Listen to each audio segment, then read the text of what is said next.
Hi everybody, Sandy Boucher here and welcome back to my world. I wanted to share a story with you today, something that I've been reflecting on, something that I've realized of late that of course led me to a question for you or about you. The story begins with the simple fact, and anyone who has read my book knows that I consider myself very, very fortunate in that I was raised by soulmates. I saw every single day in the eyes of my parents what a true, loving, supportive, caring, empowering relationship could be. My mother would have killed for my father, and my father lived to make my mom smile. They didn't have a dime to their names. My dad worked in a sawmill. And later in the years, when he was getting close to retirement, my mom joined him working in that sawmill. We lived in a very small town. They were uneducated and the economic opportunities were very limited. So they made the best of their world, and maybe that's where I get the teachings from, starting way back then.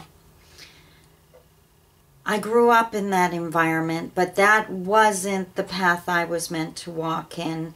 Again, if you've read my book, you know that I'm a 10-year domestic abuse survivor.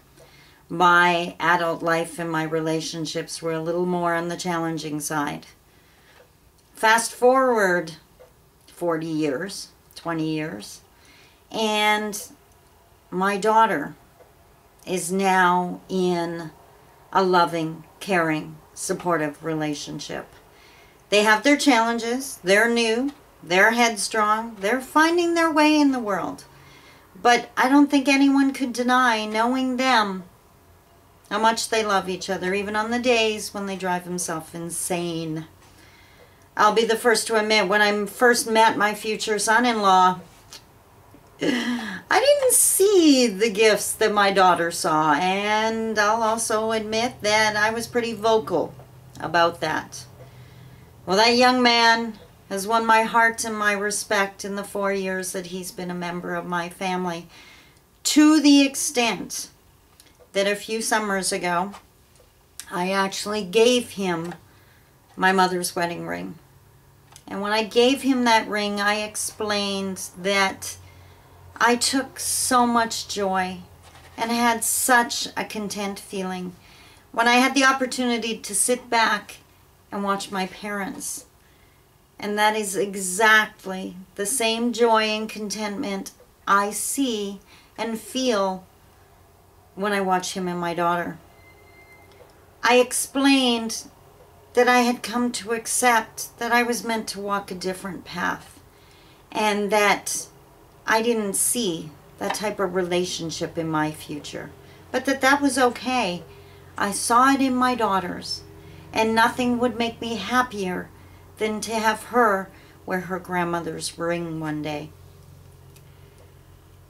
Last night I had the chance to talk to a friend, and we were talking about life and how life had played out, and I explained to him that I could so easily sit back and complain about all the things that I haven't done. But instead, that excites me because I have the opportunity to be 46 years old and still have so many firsts ahead of me. Just in the last month, I touched and got in, went for a ride, and even drove my dream car, a Mustang. Something I've never had the opportunity to do. And just the other day, I got picked up from my conference in a convertible Vette, a Corvette, and it was amazing. I went and bought myself a brand new kick-butt leather jacket the other day. Something I probably could have done for a while and just never thought of it. And you know what? I'm glad I waited.